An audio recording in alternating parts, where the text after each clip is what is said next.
မြောက်လိုက်လုံးဝပေါ့နော်အဲ့နောက်ပိုင်းမှာသူကပျောက်သွားတာ9ရက်လောက်ကြာတာဖြစ်တဲ့အတွက်ပေါ့နော်ဒီအပေါ်မှာအကုန်လုံးကသေပြီဒီလိုပုံစံမျိုးတွေအားလုံးပဲမင်္ဂလာပါခင်ဗျခေတ်တစ်ပါမီ channel ကနေကြိုးဆိုပါရခင်ဗျကျွန်တော်တို့ channel ကနေနေ့စဉ်သတင်းထူးတွေကိုတင်ဆက်ပေးနေပါတယ်ခင်ဗျဟုတ်သတင်းပြောမယ်ပေါ့နော်သတင်းအဓိကတော့ဒီမင်းအွန်လိုင်းကိစ္စပေါ့ဗျာမင်းအွန်လိုင်းဒါလူမြင်ကွင်းကနေပျောက်သွားတယ်ဒီသတင်းဟိုပေါ့နော်ဒါလူမြင်ကွင်းကနေပျောက်သွား9ရက်လောက်ကြာတဲ့ခါကျမှပေါ့နော်ဒါ BBC ကတင်လိုက်တဲ့သတင်းပေါ့နော် BBC အရင်ဆုံးတင်လိုက်တာဆိုပြီးပြောရမှာပေါ့လေနော်ဒါသတင်းဌာနတွေကလည်းတင်ကြပါတယ်အဓိကတော့လူမြင်ကွင်းရှေ့ကိုပြန်ရောက်လာတယ်ပေါ့နော်အဲ့လိုမျိုးပြန်ရောက်လာတဲ့ခါကျတော့ဒီသတင်းနဲ့ပတ်သက်ပြီးပြည်သူတွေအလုံးရှုပ်သွားတယ်ပေါ့နော်ပထမဆုံးတော့ဒါ BBC ကပုံလေးနဲ့အရင်တင်လိုက်တာပေါ့နော်ပုံလေးနဲ့ဆိုတာဒါမင်းအွန်လိုင်းကရုရှားရဲ့ဒါ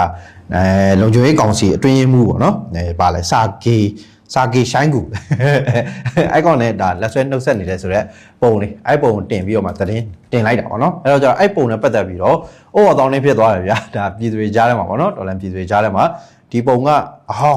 းဒီပုံကအစ်စ်ဒီပုံကအတုပြီးတော့ကျတော့ရုရှားသတင်းဌာနတွေကတော့မှမတင်သေးဘူးပြီးရင်ဒါမင်းအွန်လိုင်းရဲ့ဒါဝါလာပြတ် channel တွေကနေပြီးတော့မတင်သေးဘူးဒီပုံကဘာဖြစ်တယ်ညာဖြစ်တယ် BBC ကဘာဖြစ်အမျိုးစုံပေါ့နော်အမျိုးစုံအကုန်လုံးအိုးအတောင်းနေဖြစ်သွားတာပေါ့နော်အားလုံးကဖြစ်လဲဖြစ်ရှင်ကြပဲပေါ့နော်ဘာကြောင့်လဲဆိုတော့မင်းအွန်လိုင်းကဒီသူ့ရဲ့အတူရောင်ရွေးကောက်ပွဲအပိုင်း3ပြီးသွားတဲ့ခါမှာသူကအောင်ပွဲခံတဲ့ပုံစံမျိုးနဲ့ဒီလဘခါတွေကိုလာတယ်ပြီးရနဲ့ဒါမင်းဝင်မင်းစားတွေနဲ့ဒါရရချင်းမယ်ဆိုတဲ့ပုံစံမျိုးနဲ့ပေါ့နော်အဲ့နေ့မှာဒါဒေါ်လာတက်ဖွဲ့တွေက short လိုက်တုံးနဲ့ကောက်ထုတ်ပြတော့မင်းအွန်လိုင်းလုံးဝပေါ့နော်အဲ့နောက်ပိုင်းမှာသူကပျောက်သွားတာ9ရက်လောက်ကြာတာဖြစ်တဲ့အတွက်ပေါ့နော်ဒီအပေါ်မှာအကုန်လုံးကသေပြီဒီလိုပုံစံမျိုးတွေနဲ့ကြည့်ပဲပေါ့နော်ပြီးတော့မကြဘူး9ရက်မြောက်ကြတော့ပြန်ပြီးတော့ပေါ်လာတဲ့ခါကျတော့ဒါနဲ့ပတ်သက်ပြီးတော့တော်တော်လေးအော်တောင်းနေဖြစ်သွားပေါ့နော်ဒါအပြင်ဒါစစ်ကောင်စီရဲ့ပြောခွင့်ရဇော်မဲလုံးပေါ့နော်ဇော်မဲလုံးကလည်းဗာပြောလဲဆိုတော့မနက်10:00 နာရီမှာမင်းအွန်လိုင်းနဲ့ဒါခုနဒါလုံခြုံရေးကောင်စီအတွင်းမှုပေါ့နော်ရုရှားရဲ့လုံခြုံရေးကောင်စီအတွင်းမှုစာဂေးရှိုင်းကူနဲ့တွေ့ခဲ့ပါတယ်ဆိုတဲ့အကြောင်းပြီးရင်အတူရောင်ရွေးကောက်ပွဲအောင်မြင်အောင်ကျင်းပနိုင်လို့ဂုဏ်ယူဝမ်းမြောက်ကြောင်းကိုဒါတဝင်လာပေးခဲ့တယ်ဆိုပြီးတော့လည်းပြောတယ်ပူပါလဲဆိုတော့ဒါ TASS ဆိုတဲ့ဒါ watermark လေးပါတယ်ဗောနော်ဒီဓာတ်ပုံရဲ့ညာဘက်အပေါ်တောင်းလေးမှာပါတယ်ဒီပုံကဒါ BBC ကပုံဆိုတာထက်ဒါ TASS ကပုံဆိုပြီးတော့ကျွန်တော်တို့ကယူဆတယ် TASS ဆိုတာကရုရှားပိုင်ပေါ့နော်ဒါရုရှားကထိန်းချုပ်ထားတဲ့သတင်းမီဒီယာဘာနဲ့လားတရန်တူလဲဆိုတော့မင်းအွန်လိုင်းရဲ့ MRTV တို့မြောက်ရီတို့ဒီလိုပုံစံမျိုးနဲ့အလားတရန်တူတယ်ပေါ့နော်သတင်းမီဒီယာဌာနတစ်ခုဖြစ်တယ်အဲ့တော့ BBC ကဒါ TASS ရဲ့ဒါ watermark လေးပါတယ်ဒီပုံကိုဘာလို့ယူသုံးတာလဲပေါ့နော်ပြောမယ်ဆိုရင်ရုရှားကပေါ့နော်ဒီလိုမျိုးပွဲတွေပါရညာတွေဆိုတဲ့ခါကျရင် तू ကအပြင်သတင်းတောက်ကိုမခေါ်ဘူးတခါလေဒါသူကလုံးဝပိတ်ပင်ထားရှိတယ်တခါလေတော့ခေါ်ကောင်းလဲခေါ်မယ်ပေါ့နော်အဲ့လိုပုံစံမျိုးနဲ့ဒါ तू ကသူတို့မှာပါလာတဲ့ဒါသတင်းမီဒီယာအဖွဲ့တွေပေါ့နော်သူတို့မှာပါလာတဲ့ခုနလိုခေါ်လာပါတယ်ဆိုတော့ဓာတ်ပုံဆရာတွေနဲ့ပဲသူတို့ကရိုက်လေးရှိတယ်ဆိုပြီးတော့လည်းသိရတယ်ဒါလိုက်ဆက်စုရင်းနဲ့သိရတဲ့ဟာလေးပေါ့နော်အဲ့တော့ပြင်ပမီဒီယာတွေကိုဖိတ်လို့မရှိဘူးနဲတယ်ပေါ့နော်ဒါကြောင့် BBC ကအခုလိုမျိုးဒါ TSS ရဲ့ဒါ watermark ပါတယ်ပုံနဲ့ဖော်ပြရခြင်းဖြစ်တယ်ဆိုပြီးတော့ဒါယူဆလို့ရတယ်အဲ့တော့ဒါရုရှားပိုင် TSS ကပိုင်တဲ့ပုံပေါ့လေနော်အဲ့တော့ဒါပေမဲ့အဲ့ပုံကိုကျွန်တော်တို့ဒါသတိထားမိရဲ့အချိန်မှာအဲ့ပုံပါတယ်ပေါ့နော်ဒီ TSS ရဲ့သတင်းဌာန website ကိုကျွန်တော်တို့တက်ကြည့်တဲ့အချိန်မှာဒီခုနတင်ထားတဲ့အကြောင်းအရာပေါ့နော်သူတို့လက်ဆွဲနှုတ်ဆက်တဲ့ပုံပေါ့နော်အဲ့ပုံနဲ့အဲ့အကြောင်းအရာပေါ့နော်သူတို့တွေ့ခဲ့ပါတယ်ဆိုရဲအကြောင်းအရာကိုအဲ့ website မှာဒါမတွေ့ရအောင်မတွေ့ရအောင်ဆိုအကုန်ဘလို့ဖြစ်ဟာဟိုရောဟုတ်ရဲ့လားဘာလဲဆိုရင်အဲ့လိုတွေဖြစ်ကြပါတော့ဒါအစောပိုင်းဖြစ်လာတဲ့အခြေအနေပေါ့နော်အဲ့တော့အဲ့သတင်းဌာနမှာသူကဘယ်အချိန်မှာနောက်ဆုံးတင်ခဲ့လဲဆိုတော့2025ခုနှစ် match လမှာပေါ့နော်ဒါ Kremlin မှာဒါမင်းအွန်လိုင်းနဲ့ပူတင်နဲ့တွေ့တဲ့အချိန်ကနောက်ဆုံးသတင်းကိုသူတို့တင်တာမင်းအွန်လိုင်းသတင်းဆိုလို့အဲ့ဟာပဲရှိ2025 match လကသတင်းပဲရှိတယ်ပေါ့ဗျာအဲ့တော့အဲ့နောက်ပိုင်းမှာဘာသတင်းမှမရှိဘဲနဲ့အဲ့ပုံကိုလည်းရှာလို့မတွေ့ခဲ့ဘူးဟာအဲ့တော့ဒါစဉ်းစားစရာတွေဖြစ်ကုန်တာပေါ့နော်အဲ့တော့တကယ်တော့ကျွန်တော်တို့တွေကပေမက်လိုက်ပြီးတော့စုံစမ်းနေကြပေမက်လိုက်ပြီးတော့ဒါကျွန်တော်တို့ဒါတွေးတောနေကြတယ်ပေါ့နော်ပြီးတော့ဖြစ်စေခြင်းနဲ့စံတာတွေအားမလို့အားများဖြစ်ဟာကွာလက်မခံခြင်းပဲလက်ခံနေရတဲ့ပုံစံမျိုးဖြစ်တာပေါ့ဗျာနော်အဓိကတော့ဒီကောင်တိတ်သွားဒီကောင်ပေါင်ကျိုးရမှာဒီကောင်နန်ရိုးတွေကျိုးရမှာဟာအစုပ်တွေပေါက်ရမှာဒါမျိုးပုံစံမျိုးတွေပေါ့နော်အဲ့လိုပုံစံမျိုးတွေကျွန်တော်တို့မေ့နေတဲ့ဟာအဲ့ဒါပါလဲဆိုတော့စစ်ကောင်စီရဲ့ဒီဝါဒဖြတ် channel တွေဖြစ်တဲ့ရုပ်တံလိုင်းတွေဖြစ်တဲ့ဒါ MRTV တို့ပြီးရင်ဒါမြောက်ရီတို့အဲ့ဒီမှာတခါလဲတင်ထားတယ်ပေါ့နော်အဲ့မှာတင်ထားပြီးသားဖြစ်တဲ့ဒါအဲ့မှာကြည်တာနဲ့ကျွန်တော်သိတယ်ဒါပေမဲ့ချက်ချင်းလက်ငင်းဆိုရင်မစင်စားမိကြဘူးပေါ့နော်အဲ့တော့အဲ့ဟာအနေနဲ့ပတ်သက်လို့ဘာကြောင့်မစင်စားမိရလဲဆိုတော့အဓိကတော့ boycott လုပ်တာကျွန်တော်ဒါတော်လန်ပြည်သူတွေကအစဒီကောင်နေရပြတဲ့ဟာမကြည့်ဘူးဘာဘသူ့ကိုပဲကြည်ခိုင်းလဲဆိုဘောမတွေပဲကြည်ခိုင်းတယ်ကျွန်တော်တို့ကတကယ်ညအောင်မင်းတို့ကမင်းတို့ MRTV ပဲကြည်နေစမ်းပါကွာမြောက်ရီပဲကြည်နေစမ်းပါကွာဒါမျိုးပုံစံမျိုးတွေပဲကျွန်တော်တို့ပြောခဲ့ကြတာရှိတယ်ပေါ့နော်သူတို့စီကပြောတဲ့ဟာဆိုရင်ကျွန်တော်တို့ဂရုကိုမစိုက်ဘူးနားလည်းမထောင်ဘူးဝင်လည်းမကြည့်ဘူးပေါ့နော်ဒါပေမဲ့ကျွန်တော်တို့အခုလိုမျိုးဒါအတီးပြဖို့လိုတဲ့ခါကျတော့ကျွန်တော်တို့အဲ့ဒါကိုမေ့သွားအောင်ဘာဖြစ်လို့ရှေ့မှာမကြည့်ဘူးဆိုပဲနေခဲ့တာ哦အဲ့တော့အဲ့လိုအဖွဲ့တွေကိုဒါပို့ပြီးတော့ပြည့်စုံအောင်ကောင်းမွန်အောင်အခု3လုံးပြည့်နိုင်တယ်30ပြည့်နိုင်အောင်ကျွန်တော်ပေးမယ် အားလုံးပြစ်နိုင်တယ်50ပြစ်နိုင်အောင်ကျွန်တော်တို့ထောက်ပံ့ကြမယ်ဒါမျိုးပုံစံမျိုးနဲ့ကျွန်တော်တို့သွားကြမယ်ပေါ့နော်အဲ့တော့ပြီးတော့နောက်တစ်ခုရှိတာကမင်းအောင်လိုက်အခုလိုမျိုးကိစ္စတုံးသွားရုံနဲ့ဒါတွေကပြီးသွားမှာတော့မဟုတ်ဘူးကျွန်တော်ယူဆတာပေါ့နော်ဘာကြောင့်လဲဆိုတော့မင်းအောင်လိုက်နောက်မှာတက်လာတဲ့ကောင်ကမင်းအောင်လိုက်လိုမျိုးပဲဆိုရင်ဘယ်လိုလုပ်မလဲမင်းအောင်လိုက်တဲ့ဆိုးတဲ့ကောင်ဆိုရင်ရောဘယ်လိုလုပ်မလဲကျွန်တော်တို့ကစနစ်ကိုတိုက်နေတာဖြစ်တယ်ဒီအာဏာရှင်စနစ်ပြုတ်ကျဖို့အတွက်ကိုကျွန်တော်တို့ကလုပ်နေကြတာဖြစ်တယ်အဲ့မင်းအောင်လိုက်တေဝါရုံနဲ့တော့ဒါမပြီးသွားဘူးဒါပေမဲ့ဝမ်းမသာရဝမ်းသာရတာပေါ့ဘာကြောင့်လဲဆိုတော့မင်းအောင်လိုက်တနိုင်ငံလုံးတိုင်းတာနဲ့တက်ဖြတ်ထားတာကြီးအများကြီးရှိတယ်ဒါပေမဲ့ချက်ချင်းတေဝါမျိုးလဲကျွန်တော်ကတော့သဘောမကျဘူးဒါကျွန်တော်အမြင်ပါအဲ့တော့ဒီလိုမျိုးဟာနဲ့ပတ်သက်ပြီးကျွန်တော်တို့တွေစူတောင်းခဲ့ကြရရှိတယ်ဘေးတီးစီဘာဖြစ်တယ်ကြောအဲ့လိုပုံစံမျိုးနဲ့ဒါကျွန်တော်တို့တွေပြောခဲ့ကြရှိတယ်ပေါ့နော်ဒါပေမဲ့တကယ်တော့အခုလိုမျိုးလူလုံးထွက်ပြလိုက်တဲ့ခါကျတော့ဒါတွေအကုန်လုံးဒါရက်သွားတယ်လို့ပြောရမှာပေါ့လေနော်အဲ့တော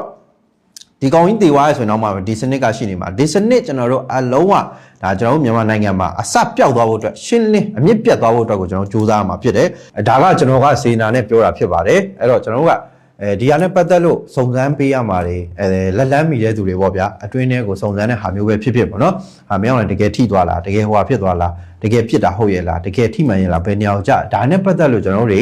လက်လန်းမိတဲ့သူတွေကစုံစမ်းပေးဖို့လိုတယ်ပြီးတော့စုံစမ်းရရှိတဲ့ဟာကိုလည်းကျွန်တော်တို့ကပို့ဝင်လင်းလင်းအမှန်တိုင်းပြောပြဖို့လိုတယ်ပေါ့နော်ဆိုတာမသိဘူးဆိုလည်းမသိဘူးကျွန်တော်ဆိုမသိဘူးပြီးရင်ကျွန်တော်တို့စုံစမ်းတဲ့နေရာကမဟုတ်ဘူးဒါမျိုးပုံစံမျိုးနဲ့ကျွန်တော်ပြောခဲ့တာရှိတယ်ပြီးတော့အဲ့လိုမျိုးပုံစံမျိုးနဲ့ပေါ့နော်နာရိုးကျိုးသွားတာတွေအဆုပ်ပေါက်သွားတာတွေဒါအမျိုးစုံပေါ့နော်ဒါတချို့တိုင်းမှုတွေဆိုရင်ဒါသူပြောတာပါလေ24ယောက်ပါညာအဲ့လိုပြောကြတဲ့ဟာတွေရှိတယ်ပေါ့နော်အဲ့တော့အဲ့ဟာတွေနဲ့ပတ်သက်ပြီးကျွန်တော်တို့ဘာတွေသတိထားသင့်တယ်ဆိုတဲ့ဟာလေးလည်းကျွန်တော်ရှေ့ဗီဒီယိုမှာပြောခဲ့တာရှိတယ်ပေါ့နော်အဲ့တော့အဲ့အချိန်တော့လည်းရီရကျွန်တော်ခေါင်းစဉ်ပေးလိုက်တဲ့ဟာကိုကြည့်ပြီးတော့ပေါ့နော်နာရိုးကျိုးသွားလားပေါက်သွားလားဆိုပြီးတော့လာပြောတဲ့သူတွေလည်းရှိတယ်ပေါ့နော်မဟုတ်ဘူးအထဲထဲကအကြောင်းအရာကိုတေချာနားထောင်ကြည့်တဲ့အခါကျတော့ချုပ်ပြည်သူတွေ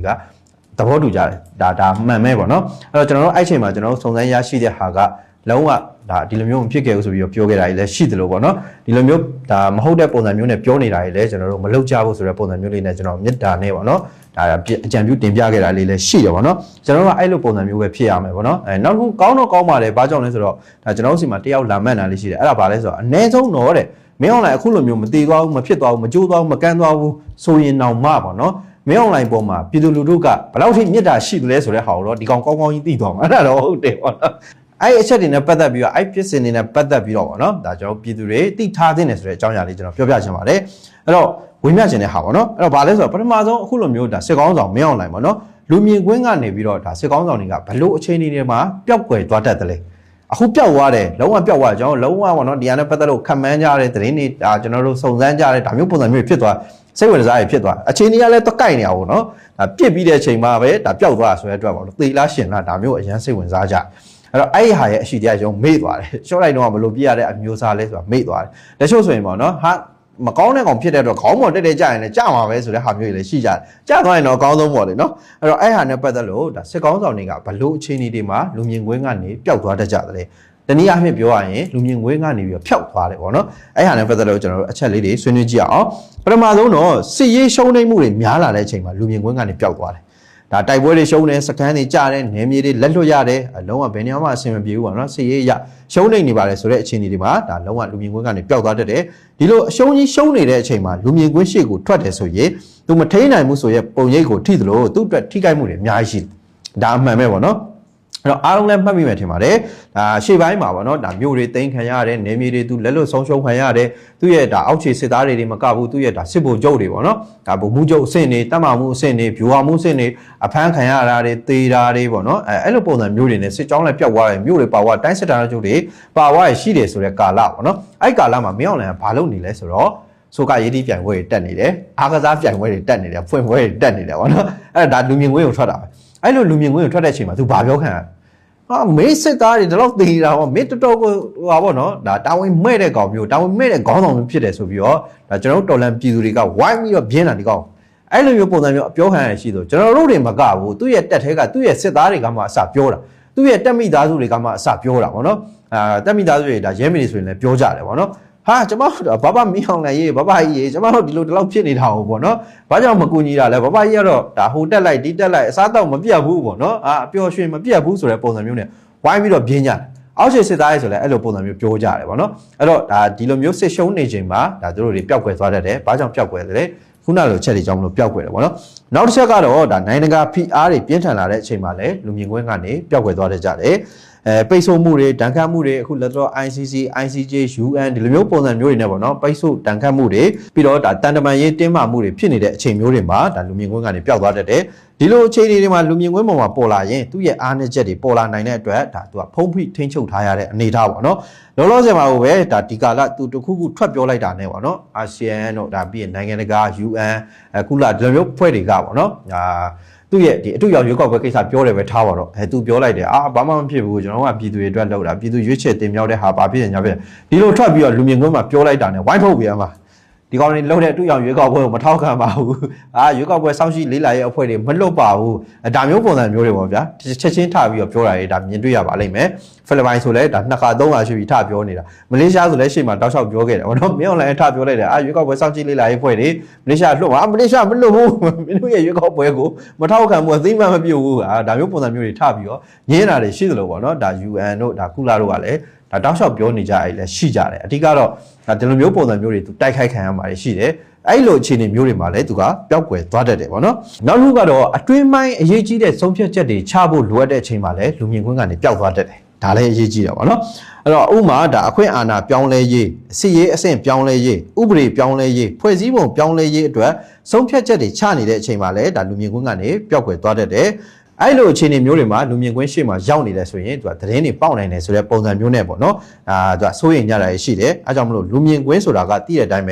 လှုပ်ရှားမှုတွေခေါင်းစဉ်တွေနဲ့တက်လာတာပေါ့နော်အခုသတင်းတွေမှာတက်လာသလိုပါပဲမင်းအွန်လိုင်းကတော့ဘယ်ကိုသွားပြီးတော့ဘယ်သူနဲ့တွေ့တယ်ဘာနဲ့ဘာတွေပြောခဲ့တယ်ဘာတွေစစ်ဆေးတယ်ပေါ့နော်မင်းအွန်လိုင်းကတော့ဘယ်တင်တန်းဆင်းပွဲကိုသွားတယ်အဲ့တင်တန်းဆင်းပွဲမှာဘာတွေမှားတယ်ပေါ့နော်အခုလက်လောရုရှားနဲ့ကိစ္စဆိုလဲဒီလိုပုံစံမျိုးပဲပေါ့နော်အဲ့လိုမျိုးသူကခေါင်းစဉ်တွေနဲ့တက်လာတယ်ဘာတွေပြောတယ်ဆိုတဲ့အကြောင်းအရာတွေတက်လာဖြစ်တဲ့အတွက်ဆက်ဆက်ပြီးတော့သုံးသက်လို့ရနိုင်သွားတာရှိတယ်အခုရုရှားနဲ့သူတို့နဲ့တွေ့တဲ့ချိန်မှာပေါ့နော်ရုရှားနဲ့သူတို့နဲ့ပူးပေါင်းဆောင်ရွက်မှုတွေပို့ပြီးတော့ခိုင်မာလာဖို့အတွက်ကိုလုပ်မယ်အဲ့ဒါမျိုးဆိုအခုဆိုရင်ဝိုင်းပြီးတော့သုံးသက်နေကြတဲ့သူတွေရှိနေကြပြီပေါ့နော်ဒါကဘာကြောင့်အဲ့လိုမျိုးပြောတာလဲ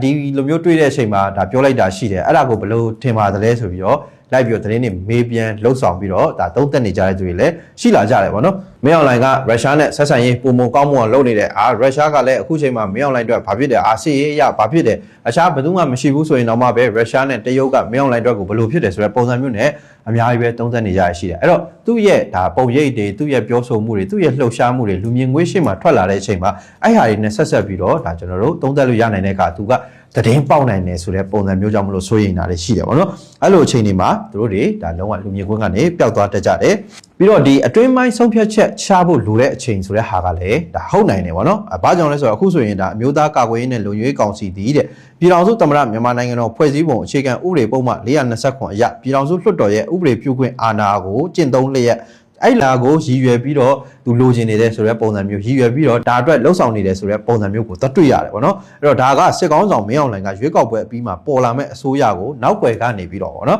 ်ဒါအတိုင်ပင်ခံအမိခံပြီးတော့သူကဒီကြိုးကင်အုပ်ချုပ်ဖို့စ조사လာနေတယ်ဆိုပြီးတော့ဆိုရမှာဖြစ်တယ်ဒီတော့အဲ့လိုမျိုးအတွင်းပိုင်းဆုံးဖြတ်ချက်တွေချဖို့လိုအပ်လာတဲ့အခါမျိုးတွေမှာလည်းဒီလိုမျိုးလူမြင်ကွင်းကနေပျောက်သွားတတ်တယ်ပေါ့နော်ခုနပြောသလိုဥပဒေပြုပြင်ဖို့ဒါမှမဟုတ်လည်းဖွဲ့စည်းပုံပြုပြင်ဖို့စီရေးပြောင်းလဲဖို့အဲ့လိုမျိုးပုံစံမျိုးတွေပေါ့နော်